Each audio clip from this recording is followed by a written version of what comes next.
during these days and nights when we honor the memory of our beloved Imam Hussein alayhi salam, we need to ask ourselves how much and how well have we derived inspiration from his historic stance? Have we learned from him the crucial lessons of standing up to tyranny and oppression and speaking out against injustice? In light of recent events, this ummah has been shown a glimpse of its image in the mirror in the aftermath of the October 7 events, when unimaginable levels of atrocities were unleashed against our brothers and sisters in Palestine. What has been the reaction of the Muslim Ummah to this? Have we responded to this in a way that is in keeping with the vision that Allah subhanahu wa ta'ala had laid out in the Quran and the vision that the Prophet himself had expressed? Or have we seen sectarianism and sectarian feeling come in the way of a truly unified Quran and Sunnah based response to an event like this? Which one is it? If we see on the Shia side, alhamdulillah, there is a lot to be proud of. Apart from a few fringe groups who do not represent Shi'ism, the Akhbaris and the Shirazi group, who have on record stated that they don't really care about Palestine because the people of Palestine are not min ahlil wilaya, have the same sectarian aqidah and creed. But apart from this fringe sectarian group, the overwhelming majority of Usuli 12 scholarship and laity and also Zaydiyah have responded in a way that indeed represents what the Quran and what the Prophet ﷺ and what the Imams of Ahlul Bayt ﷺ had envisioned for this ummah. Because Amirul Mu'mineen, his will to Imam Hassan and Imam Hussein after he was wounded by Abdurrahman bin Muljim, these are reminders that should be presented to all sectarian people who do not understand the value of what the Imam has said. Usikuma bi taqwallah. I advise both of you to hold on to the taqwa of Allah. Fear Allah, always be mindful of Him. And I admonish you not to pursue and run after this dunya. Wa in baghatkuma, even if this world comes after you. And do not grieve over anything of it which is diverted or taken away from you. وَقُولَا بِالْحَقِّ. Always speak the truth. وَكُونَا لِلظَّالِمِ خَصْمًا وَلِلْمَظْلُومِ عَوْنًا. Be an enemy of the oppressor and helper of the oppressed. He does not qualify the word oppressor with any adjectives. We are supposed to be part of the team that helps the oppressed, regardless of the faith of the oppressed, the sectarian background, none of that matters. So long as someone is oppressed, we are with him, we stand with him. So long as a person is an oppressor, we are against that entity and we are enemies to that entity. Acting against evil exists at three levels. بِيَدِهِ إِنِ اسْتَطَاعَ, with the use of physical force for those who are capable. And so we can see that the resistance has happened at this level in Yemen, in Lebanon, through Iran. And then bilisanihi, then you speak out against it with the tongue. And this in itself, as a footnote, struggling in the way of Allah with your tongue, has acquired new dimensions in this day and age with the rise of social media. The lowest level, أضعف الإيمان, is فبقلبه. Reject it in your heart. So alhamdulillah, as far as the followers of the school of Ahlul Bayt are concerned, they have acted against oppression. And this is really the result of keeping the memory of Aba Abdullah al-Hussein alayhi salam alive. This is why it's so important to keep the flame that Imam al-Hussein ignited with his movement. This flame must be kept burning. This remembrance and these commemorations, this is their goal and this is their purpose, to inspire us with the spirit, with the courage, with the bravery to stand up for the truth and to speak out against evils and oppression. So this is as far as those followers of the school of Ahlul Bayt are concerned. But what about the rest of the ummah? What about the Ahlul Sunnah wal Jama'ah? All of these sects should engage in critical self-reflection. وَلَا تَكُونُوا كَالَّذِينَ تَفَرَّقُوا. Do not be like those people who تَفَرَّقُوا, who split into sects, وَاخْتَلَفُوا, and they differed among themselves, مِن بَعْدِ مَا جَاءَهُمُ الْبَيِّنَاتِ, after clear signs and evidence came to them from Allah subhanahu wa ta'ala. وَأُولَٰئِكَ لَهُمْ عَذَابٌ عَظِيمٌ. For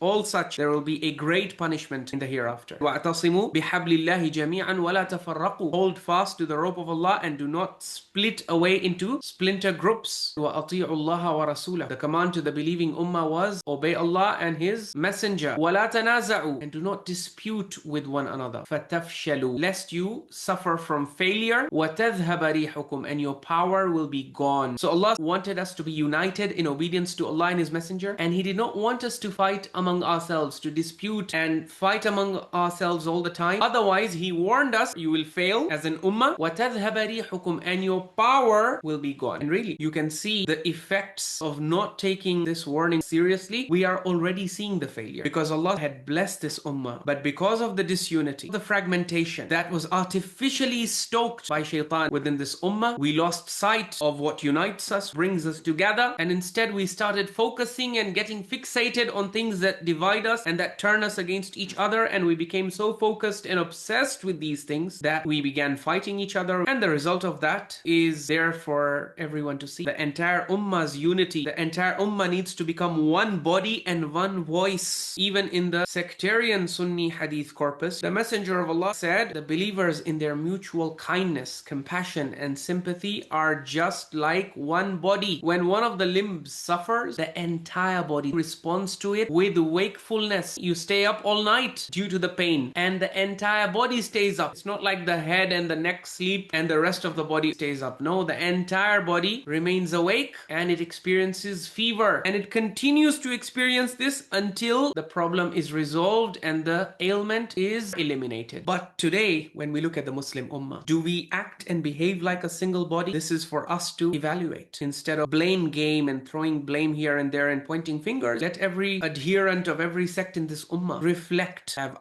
my sect, has my school done enough? Reacted in a manner that is in line with what the Prophet expected us to be like? He wanted us to be one body. And this hadith also helps us understand the status of those Muslims who are unaffected by what happens to the Muslim Ummah. Even when oppression and zulm was reigning on the people of Iran, for example, there were so many sectarian fitna mongers saying that we should not support those who are being oppressed, victims of Zionist oppression, because they do not belong to our sect. There were messages on social media, وَالْعِيَاذُ بِاللَّهِ, where it was being said that, oh, they're not even Muslims to begin with, they are deviants, they are Ahlul Bid'ah, they are this, they are that, and so therefore we should not support them, we should not show any sympathy, despite the fact that so many innocent civilians were being killed, hospitals were being bombed. The Prophet envisioned this Muslim Ummah as one body. If any part of this body suffers and there is another body part that doesn't feel anything, that doesn't experience the same pain and doesn't undergo the same fever, then it means that that part of the body is detached or it is diseased. For example, those who suffer from diabetes would know that diabetes does induce a kind of numbness. This is why diabetic patients are told that they should always protect their feet, because they could end up stepping on some sharp object and they might bleed and they may lose a lot of blood and not even realize it because the body becomes numb. So all those Muslims who, when these kinds of calamities fall upon the Ummah and their heart doesn't feel any sadness, or they come up with justifications, they are suffering from spiritual diabetes and they're either diseased or they have unfortunately become detached from the Ummah, like an amputated arm or limb. It is narrated that the Messenger of Allah said that the people will join each other in attacking this Ummah. So someone asked, will that be because our numbers are small? The Prophet said, no, you will be numerous at that time. You will not be outnumbered, but you will be like the scum and rubbish that is carried down by a torrent. And Allah will throw enervation, yani weakness, into your hearts. So someone asked, what is this weakness that will cause us to become like scum and rubbish? Hubbud dunya wa karahiyatul maut. Love of the world and dislike of death. And so really, an ummah where 17,400 children killed, 55,000 also killed, despite the fact that we have 57 Muslim countries with standing armies, enormous resources, yet none of this would stop such unimaginable kinds of persecution from unfolding right in front of the eyes of the world. What does this show? Like scum and rubbish that is carried down by a torrent. And this is the reason why we, as sincere followers of the Prophet, our biggest concern should be that we never become part of those people whom the Prophet described as scum and as rubbish. That we should be able to say that, Ya Allah, we tried our level best to fulfill the vision of Allah as best as we could.